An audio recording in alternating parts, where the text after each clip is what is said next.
ଆରେ ଆଶା ତୋର ଗୋଟେ କାମ ଥିଲା ମ। ହଁ କାମ କରିଦେବି ଯେ ହେଲେ ମୁଁ 1000 ଟଙ୍କା ନେବି। ହଉ ମୁଁ 1000 ଟଙ୍କା ଦେବି। ଏ ର ବାହାର করে ପକେଟରୁ ଏଇ ନେ। ଠିକ ଅଛି ହେଲେ କାମଟା କଣ? କଥା କଣ କି ମୋର ଗୋଟେ 2000 ଟଙ୍କା ଦରକାର ଥିଲା ଦଉନୁ। ଓ ଏଇ କଥା।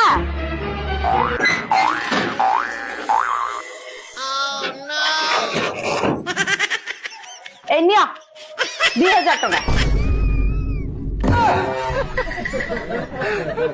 Thank you ধନ।